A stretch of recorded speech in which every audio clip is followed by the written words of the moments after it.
obsesionada con Hitler, que se disparó a sí misma cuando tenía 25 años de edad. Según Hitler, nada es mejor que formar a una joven, una chica tan flexible como la cera. Existen imágenes que muestran a mujeres que sollozan apasionadamente por él. Como resultado de la máquina de propaganda de Goebbels, podemos aseverar, ciertamente por los diarios y cartas, que muchas mujeres, principalmente mujeres jóvenes, estaban enamoradas de Hitler. No eran solamente jóvenes maleables, sino también mujeres maduras de posición social privilegiadas como Winifred Wagner, que sucumbían ante sus encantos y poder político. La acaudalada empresaria divorciada Magda Goebbels también se sintió atraída a Hitler. Tuvo que conformarse con su ministro de propaganda Joseph Goebbels y al casarse con él se convirtió en la primera dama del régimen nazi. Ella fue una de muchas mujeres víctimas de la atracción fatal hacia Hitler. Pero cuando era un joven en su ciudad natal austríaca de Linz, Adolf Hitler era tímido y torpe con las mujeres. Las personas que lo conocieron durante esa época de su vida, como August Kubisek, que escribió sus memorias, describen a Hitler como alguien que se sentía muy incómodo en compañía de las mujeres y no tuvo una tan sola novia en su juventud. No se enteraron que existiese ninguna chica. Hasta que vio a Stephanie, la hija de un oficial de alto rango del gobierno a la cual no se atrevió a acercarse. Para Hitler, ella era su prototipo de mujer ideal. Era rubia, alta e inalcanzable. La observaba en el parque, le escribía poesía e incluso una carta de amor, la cual nunca firmó. Stephanie captó la atención de muchos admiradores, pero Hitler solo se atrevía a mirarla mientras ella caminaba por la calle principal junto a su madre. Él mantuvo su adoración en secreto, hasta mucho tiempo después cuando la hija del funcionario recibió una carta misteriosa. Me hizo llegar una carta anónima en la que me decía que estaba a punto de partir hacia la Academia de Artes de Viena, pero que luego regresaría a Linz para casarse conmigo. Hitler nunca logró ser admitido en la Academia de Artes de Viena. Stephanie se casó con alguien más. Una fase tristemente célebre de la historia continuó su curso fatal. En agosto de 1914, una euforia de guerra se apoderó de los jóvenes alemanes, entre ellos un voluntario austríaco de 22 años de edad, Adolf Hitler. Se unió a un regimiento de infantería de reserva y fue enviado al frente occidental. Su unidad sufrió pérdidas devastadoras. Como mensajero, el cabo Hitler se salvó de los horrores del combate en las trincheras. Se le otorgó la medalla de la Cruz de Hierro por su valentía, la cual tiempo después portaría en su chaqueta de dictador. El diario de su regimiento aún se encuentra en el archivo estatal bávaro, el cual dice que Hitler estaba destacado en la ciudad pequeña de Forns, en el norte francés en la primavera de 1916. Algunas décadas después, una mujer francesa aseguraba que ella lo conoció en esa misma ciudad. Un coleccionista en Bélgica posee una pintura, un supuesto retrato de Charlotte Lovejoy. La obra de arte muestra a una chica granjera con un gran escote que empuja una horca.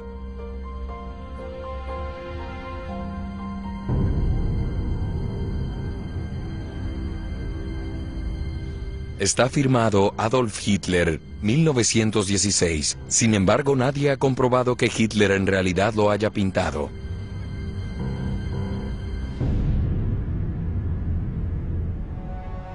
Charlotte quedó embarazada en junio de 1917 en la ciudad de Montigny. Según el diario de guerra del regimiento de Hitler, él se encontraba también en Montigny en la misma época. El hijo de Charlotte, Jean-Marie, nació el 25 de marzo de 1918. Él estaba seguro que era hijo de Adolf Hitler.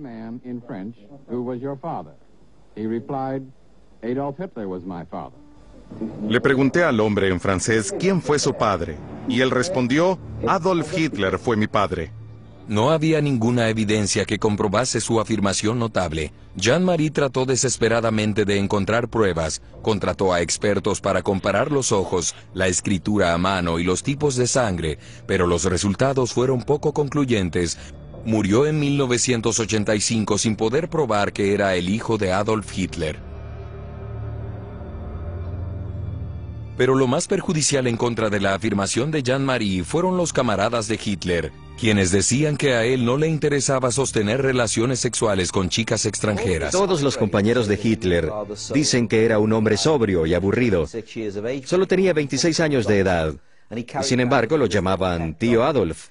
Siempre llevaba consigo un perro pequeño. Y cuando le decían, vamos a un burdel, solía decir cosas como, no manchen su sangre. Estaba en contra de eso. Sin una muestra de ADN definitiva de la tumba de Jean-Marie, el misterio sobre la supuesta descendencia de Hitler sigue sin resolverse. Después de su servicio en la Primera Guerra Mundial, Hitler resurgió para luchar otra batalla. Se comprometió a restaurar el orgullo y la prosperidad en medio de la crisis económica y social que siguió a la derrota humillante de Alemania. Sus discursos encendidos, repletos de retórica nacionalista y antisemita, tocaron la fibra sensible de muchos alemanes. El agitador local pronto fue elevado a la escena política nacional. Él era un asiduo visitante de la ciudad bávara idílica de balnearios de Berchtesgaden. Durante un paseo por los Alpes en septiembre de 1926, él conoció a Maria Missy Reiter, de 16 años. Él estaba embelesado, pero ella estaba más bien decepcionada.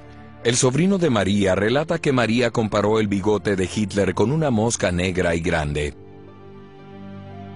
Ella le dijo a mi madre desde el principio, no soporto a ese hombre con la mosca tonta debajo de su nariz y es 20 años mayor que yo. Mi madre estuvo de acuerdo que era demasiado mayor para ella. Pero Missy pronto cambió de parecer cuando Hitler la invitó a verlo en acción en una reunión del partido nazi. Su actuación ante una multitud emocionada tuvo el efecto deseado. Cuando ella entró en la sala, Hitler interrumpió su discurso, se acercó a ella, besó a Missy y Annie en sus manos, las condujo a una mesa, regresó al podio y continuó su discurso. Ella tenía 16 años. No existen chicas de esa edad que sean tan admiradas por un hombre parado frente a una multitud. Esto la impresionó mucho. Fue entonces que mi corazón se derritió. María relataría después. Hitler la invitaba a excursiones. Durante un paseo por la campiña de Berchtesgaden, se besaron por primera vez, pero el romance no floreció debido a que la política demandaba la mayor parte del tiempo de Hitler. Él le enviaba cartas de amor. Mi querida niña, me encanta cuando mi amada me escribe. No tienes idea de lo feliz que me hace que me hables a través de una carta, chiquilla.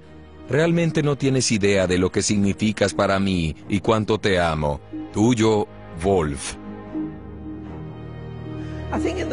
En esa época los hombres mayores salían con mujeres mucho más jóvenes, y el padre de Hitler se casó con una mujer 23 años menor que él. Él tenía 47 años de edad, y creo que ella tenía 24 años de edad.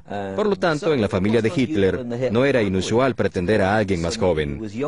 Recuerden, Reiter tenía 16 años de edad. Cuando conoció a Eva Braun, ella solo tenía 17 años de edad. Entonces, de hecho, a Hitler le gustaban las mujeres de aspecto infantil. A pesar de su inclinación por las mujeres jóvenes, la campaña política de Hitler en Alemania le dejaba menos tiempo libre para dedicarle a sus queridas niñas como Maria Reiter. Luego de esperar por varios meses para ver a su amado Wolf, Missy se desesperó, angustió y se tornó suicida. Missy intentó suicidarse. Gracias a Dios la encontraron a tiempo. En una entrevista en 1959, ella afirmó que Hitler se apartó de ella para evitar un escándalo.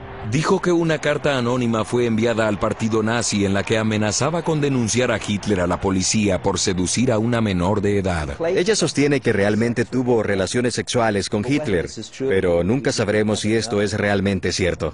Si efectivamente Maria Reiter tuvo relaciones sexuales con Hitler, parece haber pagado un precio muy alto.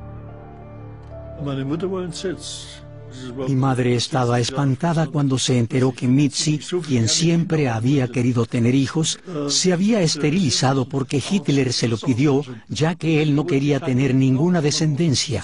Y ella quería quedarse con Hitler a toda costa. Ella lo hizo y no pudo tener hijos. Quizás tenía la esperanza que después de todo, Hitler se casaría con ella. Pero casarse no era una opción para el aspirante a Führer. Mi novia es Alemania, afirmó. En 1925 había hecho una proclamación dramática en el periódico del partido nazi. Decía, estoy tan casado con la política que no puedo considerar la posibilidad de comprometerme. A pesar de esa propaganda y de sus esfuerzos por enamorar a mujeres jóvenes con aspecto de niñas, Hitler también atrajo a mujeres mayores y respetadas de la alta sociedad bávara. Hitler también atrajo el interés de las damas del Tercer Reich. Estas mujeres se sentían atraídas a Hitler porque él era carismático, porque parecía tener en cuenta los intereses del pueblo alemán. Y estas mujeres eran nacionalistas empedernidas.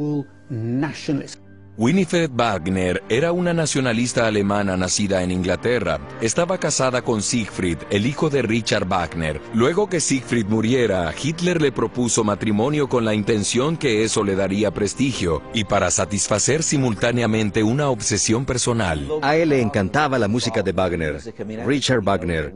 Todo el mundo sabe que cuando en Viena iba a la ópera, casi todas las noches, de hecho gastó toda su herencia en ir a la ópera. Por lo que cuando Winifred Wagner entró en su círculo, era él quien tenía el sentimiento de admiración y no al contrario. En cierto sentido, deseaba fundir a Hitler con Wagner, una gran idea para Alemania. Le preguntó 2 veces, entre los años 1930 y 1933, si ella se casaría con él. Y siempre le contestó que lo haría solo si él estuviera en una posición oficial. Cuando Hitler alcanzó la posición oficial de canciller, ya no era necesario casarse por prestigio. En la única entrevista capturada en video que ella aceptara, Winifred Wagner describió el encanto de Hitler. Tengo que admitir que de inmediato causó una impresión profunda y poderosa en mí. En especial sus ojos eran increíblemente atractivos. Eran azules profundos, muy grandes y expresivos. No fueron solo sus grandes ojos azules y expresivos los que atraían a los seguidores como Winifred Wagner. Como en el caso de Winifred Wagner, ellas odiaban a los judíos, el nacionalismo alemán de Hitler, el antisemitismo de Hitler, la aversión al bolchevismo de Hitler iba acorde a sus ideales. No fue solamente su carisma o atractivo sexual lo que las atrajo. Ellas fueron mujeres políticas inteligentes que habían estado involucradas en el mundo político de la élite nazi. Esta élite nazi era la que hacía peregrinaciones simbólicas a la tumba de Wagner y al salón de festivales de su casa tradicional bávara de Bayreuth. Un lugar que llegó a simbolizar los ideales nazis de la cultura alemana superior y a una raza superior alemana. Elsa Bruckmann, una aristócrata de Múnich y la esposa de un editor, también patrocinó a Hitler y lo presentó con industriales y banqueros influyentes. Ella y otras mujeres respetables no solo le dieron dinero a Hitler, sino algo más valioso que el dinero no puede comprar: honorabilidad.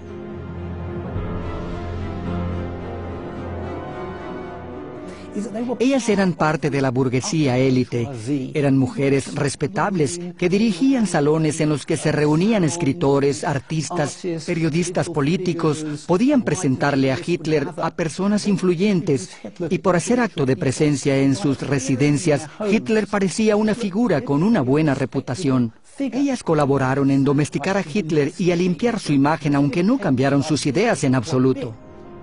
Pero la benefactora más importante de Hitler es Helen Bechstein. Ella lo apoyó financieramente, tal como lo admitiera durante una entrevista policial en 1924. Al entregarle objetos de arte, estos eran de gran valor. La esposa del famoso fabricante de pianos también apoyó la campaña electoral de Hitler con préstamos y un Mercedes compresor nuevo para sus viajes a través de Alemania. El ascenso de Hitler a la cima fue más veloz gracias a mujeres como Frau Bechstein. Ella era una mujer muy conocida en la ciudad de Múnich y era anfitriona de fiestas a las que Hitler asistía. Ella comenzó a sentirse muy atraída hacia él. Era mucho mayor que Hitler, pero él era muy encantador y cortés con las mujeres mayores. Eso era lo que a ellas les gustaba. Eso sucedió durante toda su carrera. Estas eran relaciones arribistas deliberadas. En privado, Hitler prefería la compañía de las mujeres más jóvenes, incluso la de su propia sobrina, Geli Raubal, la hija de su media hermana, Angela. Hitler se convirtió en el tutor de Geli. Ella era muy joven e influenciable. Había perdido a su padre cuando era pequeña y veía a Hitler, quien era su medio tío, como una figura paterna en muchos sentidos. Cuando cumplió 19 años, ella fue a vivir con él a Múnich. Ella se instaló en una habitación de su apartamento espacioso. Hitler estaba orgulloso de su sobrina extrovertida y la llevaba a las reuniones con amigos y colegas del partido nazi. Sus contemporáneos describen a Geli como una chica dulce que siempre era el centro de atención.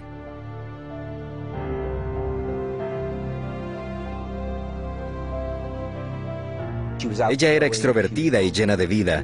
No era especialmente atractiva, no encajaba en el modelo de Aria, a la modelo rubia, pero parecía que a él realmente le agradaba. Pero la sobrina llena de vida del tío Adolf tenía otros admiradores. El chofer y compañero del partido nazi de Hitler de mucho tiempo, Emily Maurice. En enero de 1928, ella le envía una carta firmada, "Muchos besos, tu Geli". Él había designado a su chofer, Emily Maurice, como su escolta, y se escandalizó de pensar que tuvieran nexos amorosos y lo despidió debido a eso. Fue evidente que él era muy posesivo de Geli, incluso con la vida privada de ella. Los planes matrimoniales entre Geli y el conductor de Hitler se frustraron. Tal vez el tío Adolf estaba celoso de su relación. Quizás él era más que un tío para su sobrina extrovertida. La naturaleza exacta de la relación es aún un misterio. Ciertamente la relación era muy cercana, muy intensa, demasiado íntima para una relación entre un tío y su sobrina. A pesar de los posibles celos de Hitler, la relación entre su sobrina y Emily Maurice estaba condenada al fracaso. Años más tarde se supo que el veterano del partido nazi, el hombre que se unió a la élite de guardaespaldas de la SS en sus inicios, tenía un secreto de familia. Hitler sacó un archivo que detallaba la historia de la vida de Emil Maurice y sus antecedentes familiares. El reporte concluía que Emil Maurice tenía antepasados judíos. El colega del partido de Hitler tenía raíces judías.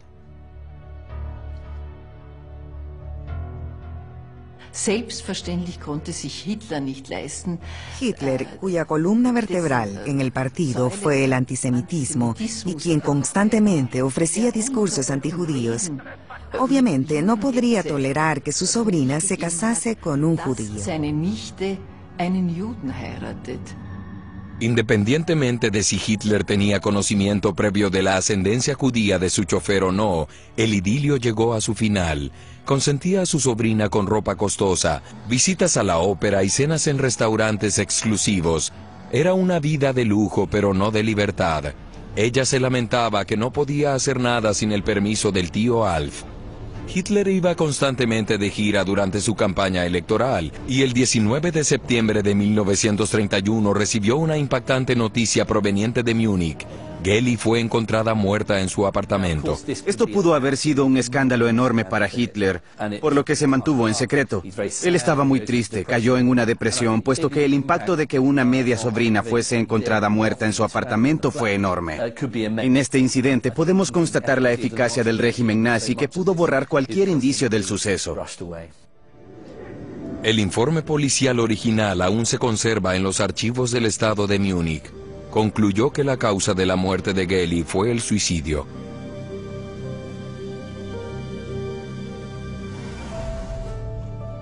Y que ella tomó la pistola de Hitler de una gaveta alrededor de las 3 de la tarde.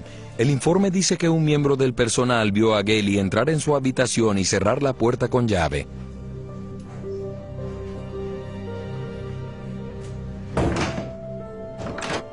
Geli puso la pistola directamente contra su piel.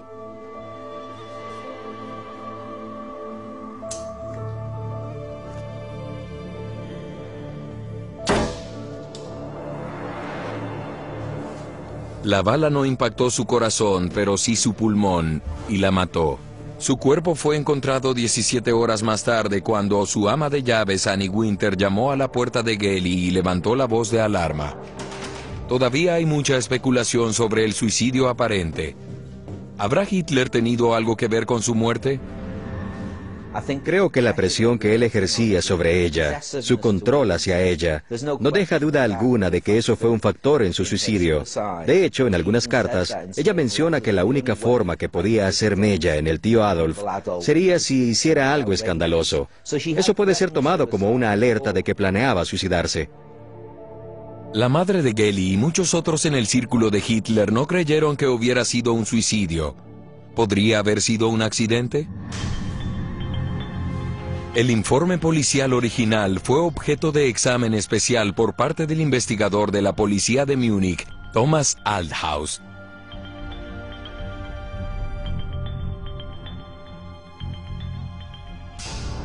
Para el investigador de la policía de Múnich, la evidencia apunta a un suicidio y no a un disparo accidental. Para efectuar un disparo, primero se debe liberar el pestillo de seguridad. Esta pistola Walther tiene un cierre de seguridad trasero. Luego, tienes que liberar el retén de seguridad para apretar el gatillo. A mi parecer, el accidente queda descartado basado en los hechos presentados en el reporte. Geli fue sepultada en Viena. Hitler dijo que su muerte le afectó profundamente. Hitler también tenía otras mujeres en su mente. Meses después de la muerte de Geli, conoció a la exesposa acaudalada de un industrial influyente. Magda Quandt vivía con su hijo en un apartamento de lujo en Berlín. Ella también era amante de Joseph Goebbels, el jefe de propaganda de Hitler, antisemita extremo y Gauleiter, o gobernante regional nazi de Berlín. Era un hombre de estatura baja con una deformidad congénita en un pie, pero su poder y proximidad a Hitler lo hacían muy atractivo ante la divorciada acaudalada. Pero parece que ella también se sintió atraída a su jefe, y cuando Goebbels la presentó con Hitler, el sentimiento fue mutuo. El jefe de propaganda escribió una nota sobre los sentimientos aparentes de su Führer hacia Magda en agosto de 1931. Magda es demasiado amistosa con el jefe, me hace sufrir, ella no se comporta como una dama. No he pegado un ojo. Me temo que no puedo estar seguro de su fidelidad. Creo que Magda Goebbels se sintió atraída hacia Hitler. No tengo duda al respecto. También creo que Hitler se sintió atraído hacia ella. Magda y Adolf podrían haberse convertido en pareja. No hay duda sobre eso. La relación entre ellos no se desarrolló más allá de una atracción inicial y una amistad duradera. Ella ya había accedido a casarse con su jefe de propaganda. Goebbels escribió en su diario: el jefe me llamó, se invitó a sí mismo para la cena, es un descarado. Pero una relación amorosa entre Hitler y su prometida no era una opción. En ese momento Hitler se percató que a Goebbels le gustaba a ella, les animó a formar pareja e incluso fue testigo de su boda, por lo que no parece que él estuviese enamorado de ella. Se casaron en diciembre de 1931. Magda Goebbels se convirtió en la primera dama del Reich nazi. Ella fue exhibida en las visitas de Estado y disfrutaba de sus actuaciones como esposa y madre trofeo. Ella tuvo 6 hijos con su esposo, se convirtió en la personificación del ideal nazi de una madre abnegada y fértil.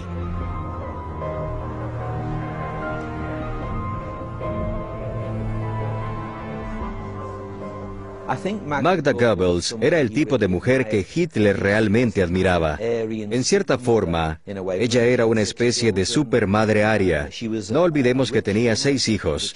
Era una mujer rica y encantadora. Cuando Hitler estaba en Berlín, ella organizaba los eventos sociales de Hitler y fungía como anfitriona de sus fiestas. Él la consideraba una figura emblemática del nacionalsocialismo. La máquina de propaganda de Goebbels garantizaba que la imagen todopoderosa de Hitler atrajera a legiones de fanáticas femeninas en toda Alemania. Esta plataforma atrajo a admiradores provenientes del otro extremo del canal inglés. Había un grupo en Gran Bretaña, en la década de los años 30, entre la aristocracia, quienes se vieron atraídos por Hitler. Comentaban que Adolf Hitler era un gran líder, que había logrado que los trenes se desplazaran a tiempo, y consideraban que los campos de concentración eran una buena opción para que la gente trabajara. Las clases altas lo admiraban. Una de las seguidoras más infames de la clase alta británica fue Unity Mitford, una pariente lejana de Winston Churchill. Ella y sus hermanas eran miembros muy admirados de la alta sociedad inglesa. Su padre, David Freeman Mitford, heredó el título de Lord Ridsdale. Criadas en una hacienda inglesa, las Mitford interactuaban con escritores influyentes, poetas y políticos. Unity y su hermana Diana eran fascistas fervientes. Su hermana mayor, Diana, se había enamorado de Oswald Mosley, el Führer fascista inglés. Ella era menor que Diana por varios años y estaba muy impresionada y deseaba demostrarle a su hermana que podría conseguir un Führer más importante. Unity Mitford se convirtió en una especie de acosadora y siguió a Hitler alrededor de Múnich en 1934. Ella descubrió un restaurante pequeño donde él solía almorzar, llamado la Hostería Bávara. Ella iba todos los días con la esperanza de que él llegara. Su plan funcionó. Pronto conoció a su amado Führer en persona. Un día envió al señor Deutelmoser, el propietario del restaurante, a preguntarle si le gustaría venir a su mesa para el café. Por supuesto que ella se emocionó y desde ese momento se hicieron grandes amigos. Él la llamó el ejemplo perfecto de la mujer aria. Ella era también antisemita extrema y pasaba tiempo junto con Julius Streicher, el editor de un periódico extremadamente antisemita llamado Der Stürmer. A ella también le gustaba él. Por tanto, tenía muchas cosas en común con Hitler, todas malas y odiosas. El rol de ella en la historia de Gran Bretaña es muy vergonzoso. Unity Mitford se convirtió en una especie de fanática del partido nazi. Ella era invitada a actos oficiales e incluso tenía su insignia del partido nazi, entregada a ella por Hitler en persona, y se reunieron cientos de veces en los siguientes años. Hitler parecía pensar que Unity representaba más de lo que realmente representaba. Creía que ella generaría simpatía y entendimiento en los círculos ingleses. Pero por supuesto eso era completamente falso. Él también pensaba que ella tenía un aspecto muy ario. Poseía la apariencia que las chicas suponían tener: grande, alta, fuerte y rubia. Como una valquiria que casualmente era su segundo nombre. Ella se volvió parte de la comitiva de Hitler. Su entusiasmo le hizo ganarse el apodo Mitfahrt, o acompañante en alemán. Originalmente la Gestapo desconfiaba de la entusiasta inglesa. Los archivos estatales de Múnich demuestran que la extranjera era seguida a las 24 horas. Con el tiempo, al parecer, fue absuelta de sospecha. Sus sermones públicos antisemitas y declaraciones en Alemania también sustentarían sus credenciales nazis. Durante una reunión del partido cerca de Nuremberg en 1935, Unity Mitford pronunció un apasionado discurso antisemita.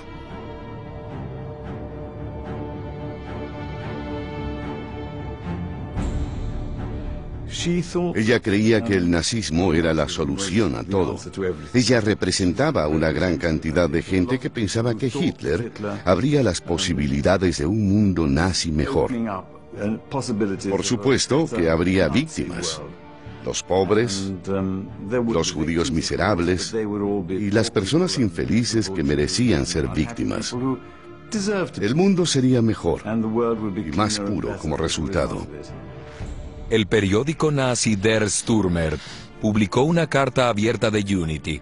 El pueblo inglés en general no tiene idea del peligro de los judíos.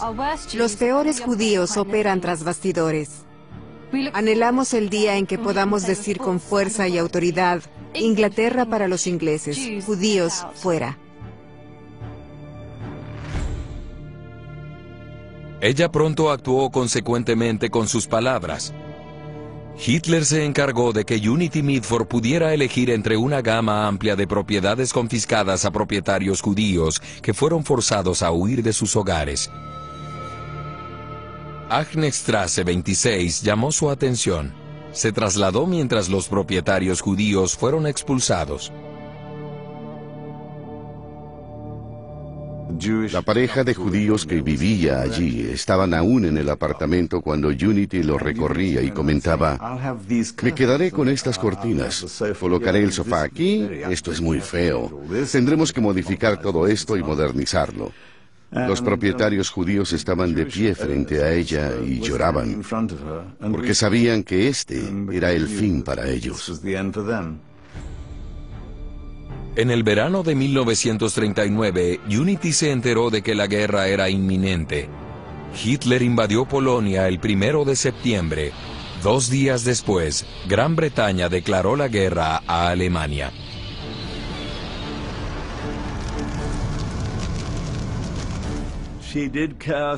A ella le preocupaba la guerra. Se preocupaba tanto por Inglaterra que cuando Alemania e Inglaterra entraron en guerra, no pudo soportarlo.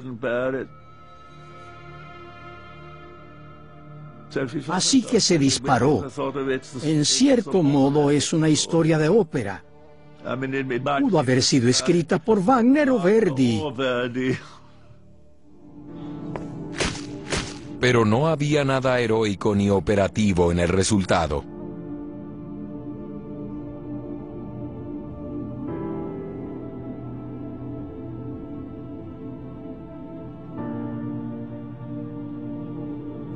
Ciertamente ella se disparó en la cabeza, lo cual no es teatral, parece algo serio, pero en realidad no murió. Fue llevada a Suiza a expensas de Hitler y fue repatriada a Gran Bretaña, donde fue hospitalizada y vivió los siguientes 7 u 8 años de su vida en un estado bastante deplorable. Con una bala alojada aún en su cráneo, el retorno de la traidora incapacitada a Gran Bretaña fue una sensación noticiosa. Cuando nuestros camarógrafos fueron a encontrarse con barco a vapor, tomaron precauciones extraordinarias. La ocasión era la llegada desde Alemania de la hija de Lord Ridsdale, Unity Mitford, amiga de Hitler. Mucho tiempo después de su muerte desventurada, se especulaba si Unity Mitford compartía algo más con Adolf Hitler que el odio extremo hacia los judíos. Unity estaba completamente atontada con la idea de Hitler, con la persona de Hitler. Realmente es una especie de amor, pero no es una relación física.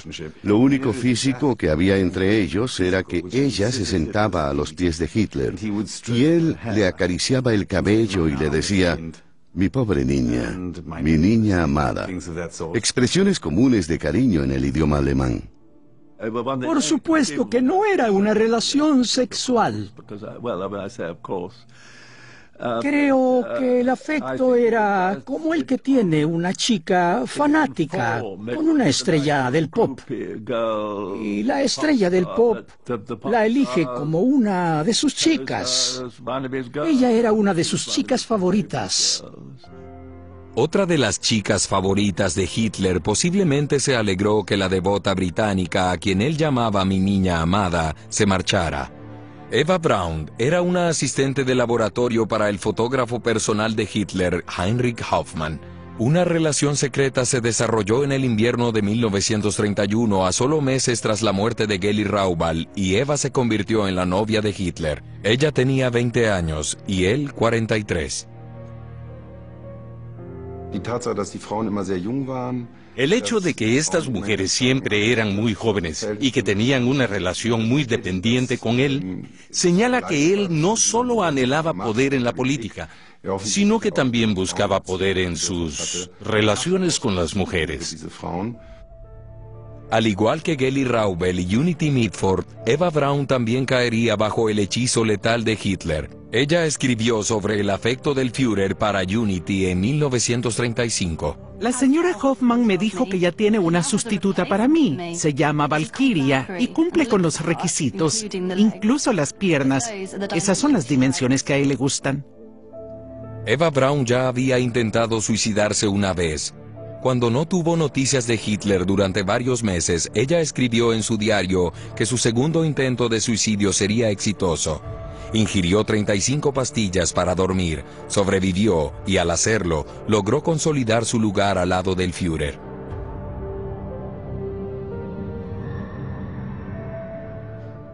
Eva Braun no era tan solo una rubia tonta. Eva Braun era una joven muy astuta. Y lo más importante de todo era que cumplía con los requisitos de la mujer aria perfecta.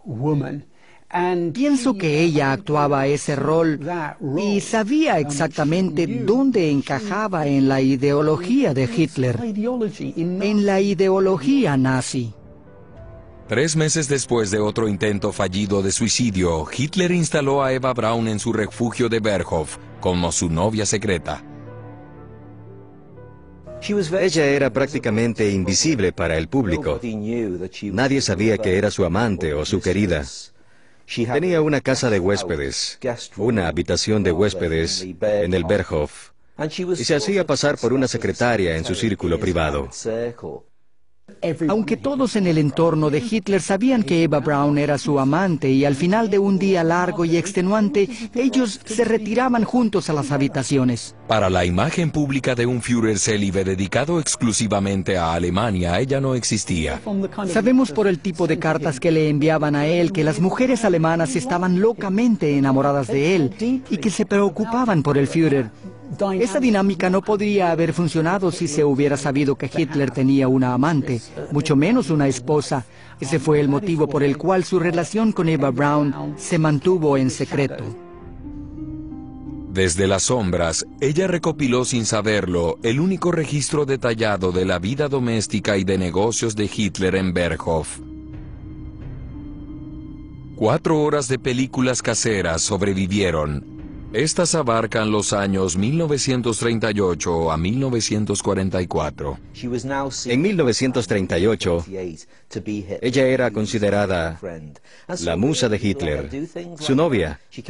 Entonces se le permitía hacer cosas como esa. Mantenía un diario y películas, las cuales obviamente solo eran para el consumo privado. Este material que él le permitió producir era estrictamente privado. Él la trataba más bien como una hija errante que estaba en su casa y podía tomar fotografías a sus anchas para divertirse. En agosto de 1939, Eva Braun aparentemente y sin saberlo capturó un momento crucial en la historia mundial. Hitler luce tenso.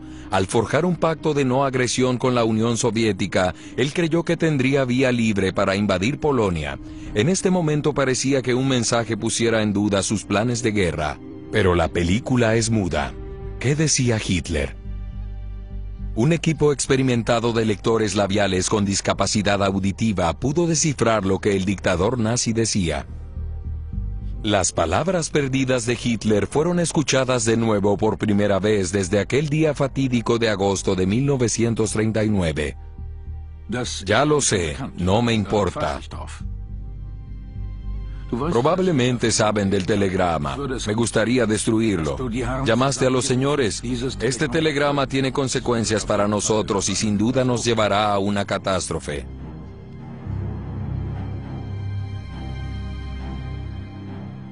¿Qué es lo que desea?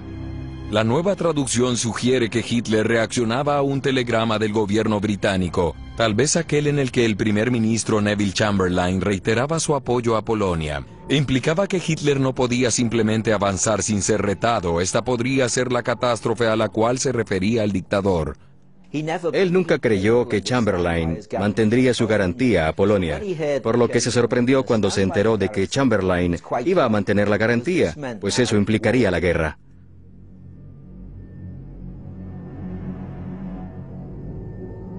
El dictador vaciló, y su chica moldeable, Eva Braun, había captado el momento en su cámara de cine. Eva Braun captura esta escena, este momento tenso. Las noticias llegan sobre la reacción del mundo y las cosas no resultan como Hitler y sus ayudantes habían planeado. Ella presenció el inicio y el final de la guerra, cuando el sueño de Hitler de un Reich de 1000 años terminó en el búnker de Berlín, lejos de las vistas alpinas que predominaban en sus años dorados en Berghof.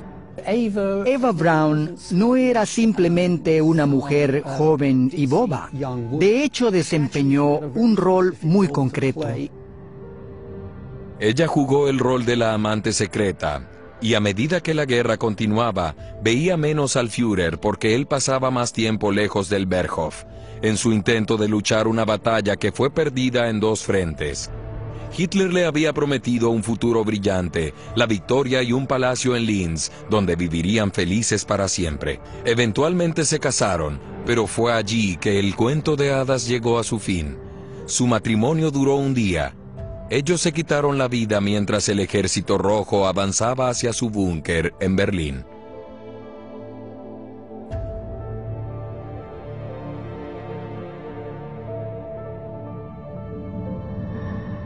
Eva Braun no sería la última de las mujeres de Hitler en suicidarse.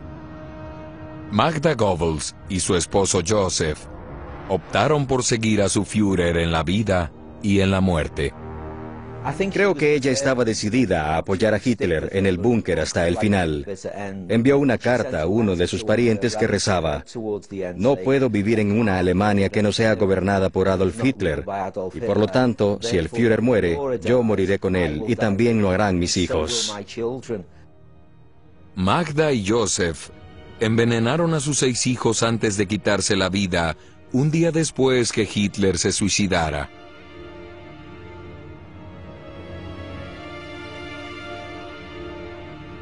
Unity Mitford murió en 1948 a causa de la meningitis, consecuencia de su propio intento de dispararse en la cabeza. Maria Mitzi Reiter fue salvada por un familiar cuando trató de ahorcarse después de que Hitler la rechazara en 1927 y vendió su historia a la revista Stern.